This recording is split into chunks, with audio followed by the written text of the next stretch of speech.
Hello दोस्तों, स्वागत है आप सभी का एनिमेटिव इंडिया चैनल पर। दोस्तों आज हम देखेंगे the 100 girlfriends who really really really love you के एपिसोड नंबर 10 को। तो चलिए दोस्तों शुरू करते हैं। पिछले एपिसोड में हमने देखा कि कैसे हाकारी रेंतारो से ब्रेकअप कर लेती है और बाद में हमें पता चलता है कि उसने ये हार्ट ब्रेकिंग डिसीजन इसलिए लिया था ताकि वो रेंतारो को अपनी मॉम से बचा सके। वही रेंतारो और उसकी गर्लफ्रेंड्स हाकारी को बचाने के लिए उसके घर में घुसपैठ करने का फैसला करते हैं। अगर आपने पिछला एपिसोड नहीं देखा है तो उसका लिंक आपको डिस्क्रिप्शन में मिल जाएगा। एपिसोड की शुरुआत में हम रेंतारो और उसकी गर्लफ्रेंड्स को देखते हैं। वो हाकारी के घर पर पहुंच जाते हैं और घर में घुसने के लिए फेंस पर चढ़ जाते हैं और उनकी आवाज को छुपाने के लिए एक फव्वारे का उपयोग करते हुए हानाजोनो हवेली के बगीचे में प्रवेश करते हैं। रेंतारो अपनी गर्लफ्रेंड्स को सूचित करता है कि यहाँ बहुत सारे सिक्योरिटी गार्ड्स हैं, इसलिए उन्हें हर समय सचेत रहने की आवश्यकता है। रेंतारो अपने पहले प्लान पर काम करता है। वो हाकारी के बेडरूम की खिड़की की ओर रबर बॉल फेंकता है ताकि वो हाकारी का ध्यान आकर्षित कर सके और उसे रस्सी की मदद से बाहर निकाल सके, लेकिन वो बॉल खिड़की तक नहीं पहुँच पाती और नीचे अंधेरे में कहीं गिर जाती है। सभी बॉल को ढूंढने की कोशिश करते हैं और एक बिल्ली को उस बॉल के साथ खेलते हुए पाते हैं। वह बॉल को वापस लेने की कोशिश करते हैं, लेकिन उससे बहुत ही शोर होता है जिससे पास का एक सिक्योरिटी गार्ड वहाँ आ जाता है और इससे पहले कि वो गार्ड उन्हें देखे, रेंतारो और उसकी गर्लफ्रेंड्स छिपने में कामयाब हो जाते हैं। लेकिन वो गार्ड खिड़की के सामने ही उस बिल्ली के साथ खेलना शुरू कर देता है। वहीं रेंतारो ये प्लान छोड़कर अपने दूसरे प्लान पर काम करने के लिए आगे बढ़ता है, जिसमें हाकारी को बचाने के लिए हवेली में प्रवेश करना शामिल है। नैनो बताती है यदि बिल्ली बाहर है तो हवेली में कहीं न कहीं बिल्ली के आने जाने के लिए कोई रास्ता जरूर होगा। तभी उन्हें एक पेट डोर मिल जाता है, पर वो इतना छोटा होता है कि उसमें से सुजुका भी पार नहीं हो सकती थी। सभी सोचने लगते हैं कि वो डोर को कैसे खोलेंगे और अंदर कैसे जाएंगे। तभी नैनो बगीचे से उठाए गए कुछ पत्थरों का इस्तेमाल करती है और दरवाजे के लॉक को खोल देती है, लेकिन इस प्रक्रिया में उसके नाखून टूट जाते हैं। जैसे ही सभी हवेली के अंदर कदम रखते हैं तो उनका सामना एक डॉग से होता है, जिसे देखकर सभी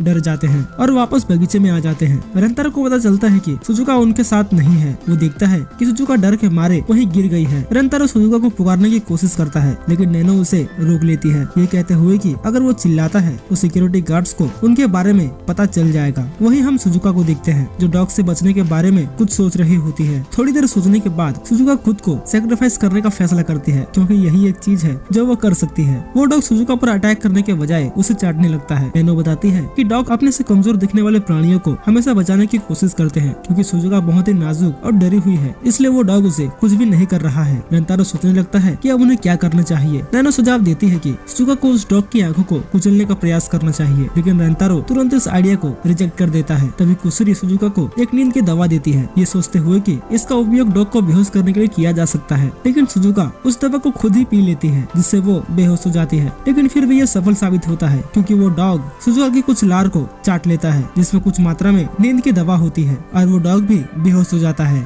इसके बाद कुसुरी न्यूट्रलाइजेशन ड्रग का इस्तेमाल करके सुजुका को वापस जगाती है और सभी एक साथ आगे बढ़ते हैं। रेंतारो और उसकी गर्लफ्रेंड्स एक वाइट हॉलवे में पहुंच जाते हैं, जहां उन्हें फिर से वो बिल्ली मिलती है। जैसे ही वे आगे बढ़ना शुरू करते हैं तो अचानक अलार्म बज उठता है, जिससे वे घबरा जाते हैं और गार्ड्स के कमरे में घुसने से पहले वह कमरे के दरवाजे के पीछे छिपने में कामयाब हो जाते हैं। वही गार्ड्स ये मान लेते हैं कि बिल्ली ने ही इंफ्रारेड सेंसर के बीच में आकर अलार्म बजा दिया होगा, क्योंकि ऐसा पहली बार नहीं हुआ है। ये सोचते हुए गार्ड्स कमरे से बाहर चले जाते हैं। रेंतारो और उसकी गर्लफ्रेंड्स ये सुन लेते हैं कि हॉल में इंफ्रारेड सेंसर्स लगा हुआ है और ये निष्कर्ष निकालना शुरू कर देते हैं कि वे हॉल से नहीं गुजर सकते। लेकिन तभी कुसुरी एक आई ड्रॉप निकालती है, एक ऐसी आई ड्रॉप जिसे आंखों में डालते ही व्यक्ति इंफ्रारेड लाइट्स को देख सकता है। रेंतारो तुरंत उस आई ड्रॉप को अपनी आंखों में डाल लेता है, लेकिन तभी कुसुरी बताती है कि इस आई ड्रॉप को डालने के बाद रेंतारो सिर्फ इंफ्रारेड लाइट्स को ही देख पाएगा और उसके अलावा वो कुछ भी नहीं देख पाएगा। इतने में कुसुरी के हाथ से गलती से एक ओवरसीज फार्मास्यूटिकल रिसर्च इंस्टीट्यूट का एक एनवेलप गिर जाता है। इंदा उस एनवेलप को उठा लेती है और पूछती है कि ये क्या है। कुसुरी इसे कुछ भी नहीं कहकर टालने की कोशिश करती है, लेकिन नैनो और इंदा चिंतित हो जाते हैं, क्योंकि कुसुरी ने पहले बताया था कि यह उसका सपना है कि वो किसी रिसर्च इंस्टीट्यूट के साथ काम करना चाहती है और इस एनवेलप में वो आई ड्रॉप था जिससे कुसुरी एक फार्मास्यूटिकल रिसर्च इंस्टीट्यूट को भेजने वाली थी और उसका आखिरी डेट आज ही का था। कुसुरी कहती है कि हाकारी उसकी बहुत ही अच्छी दोस्त है और उसके लिए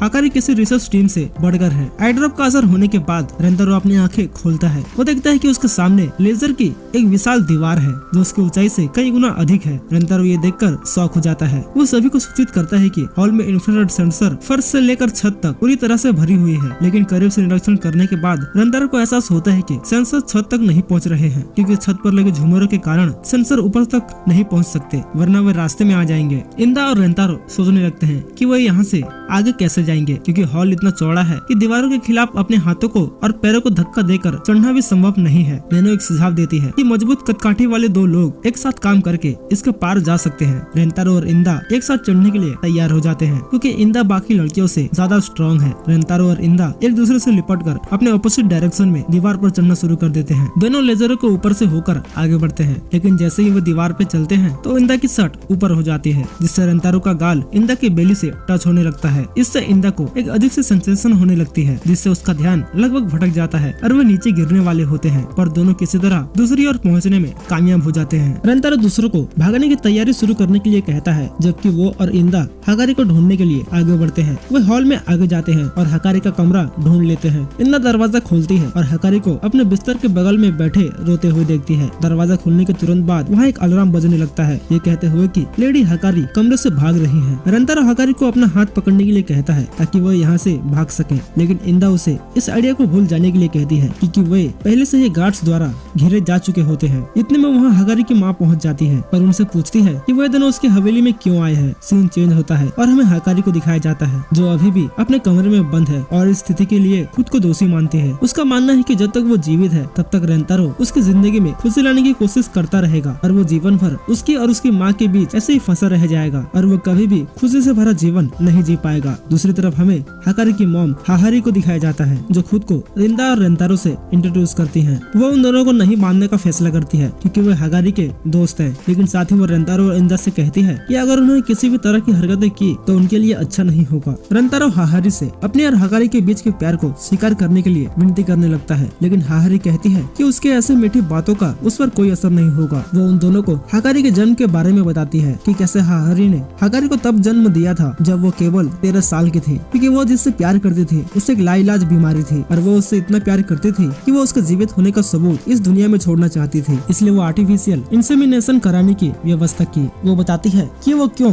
हकारी और रेंतारो के रिलेशनशिप के बीच में आ रही है। वो कहती है कि वो और हकारी एक जैसे हैं, जब वो प्यार में पड़ते हैं तो वो प्यार में अंधे हो जाते हैं और पूरी तरह से इस यकीन के साथ जीने लगते हैं कि वो जिस व्यक्ति से प्यार करते हैं वही उनके जीवन में सब कुछ है। हाहारी के लवर के मरने के बाद वो पूरी तरह से अकेली हो गई थी और उन्हें अपना पूरा जीवन हकारी को पालने में समर्पित करना पड़ा था। वो अपने बेटी से बहुत ही प्यार करते हैं, फिर भी उनके दिल में एक खालीपन है जो कभी भी नहीं भरा है और वो रोज खुद से ये सवाल पूछती हैं कि क्या यही वो खुशहाल जीवन है जो वो सच में चाहती थी। हाहारी हकारी को उस पछतावे का अनुभव नहीं होने देना चाहती जो उन्होंने किया था, इसलिए वो हकारी को रेंतारो से अलग कर रही है ताकि उसे ये एहसास हो सके कि एक 5 टाइमिंग लड़का उसे वो खुशहाल जीवन नहीं दे पाएगा जिसका वो सपना देख रही है। हाहारी की कहानी सुनने के बाद रेंतारो रोने लगता है, ये सोचते हुए कि हकारी और उसकी मॉम को यहाँ तक पहुँचने के लिए कितनी मुश्किलों का सामना करना पड़ा था। रेंतारो अपने आंसू पोंछता है और पूरे यकीन से कहता है कि वो भी उनके जैसा ही है। वो भी नहीं चाहता कि हकारी को उसी पछतावे से गुजरना पड़े जिससे वो गुजरी थी। वो कहता है वो हकारी को इस तरह के दर्द से बचाने के लिए अपनी जान भी दे देगा। तभी रेंतारो के आंसू की वजह से उसकी आंखें साफ होने लगती है और उस आई ड्रॉप का असर खत्म होने लगता है, जिससे उसकी आंखें नॉर्मल हो जाती है और जब वो अच्छे से देखने लगता है तो उसकी नजरें हाहारी से मिलती है और तभी उसके शरीर में बिजली से दौड़ने लगती है और रेंतारो को उसकी छठी सोलमेट मिल जाती है। लेकिन हाहारी जो सिर्फ 13 साल की थी जब उनके लवर की डेथ हुई थी और अभी वो 29 साल की है। 16 साल में ये पहली बार है जब उनका दिल इस तरह से धड़का है। वो जानती है कि वो पहले भी किसी के प्यार में पड़कर एक बार अंधी हो चुकी है, तो क्या लगता है वो इस बार क्या करेंगी। ऑफ कोर्स वो हकारी की मॉम है, वो इस बार भी प्यार में अंधी हो जाएंगे। हाहारी तुरंत रेंतारो से अपने प्यार का इजहार करती है और ये एपिसोड यही समाप्त हो जाता है। दोस्तों ये एपिसोड तो यही समाप्त हो गया, लेकिन इसी तरह की वीडियोस और भी आती रहेंगी, तो इस चैनल को सब्सक्राइब करना बिल्कुल मत भूलना और बेल आइकन को ऑल पे जरूर सेट करना। तो मिलते हैं आपसे अगले एपिसोड में, तब तक के लिए धन्यवाद।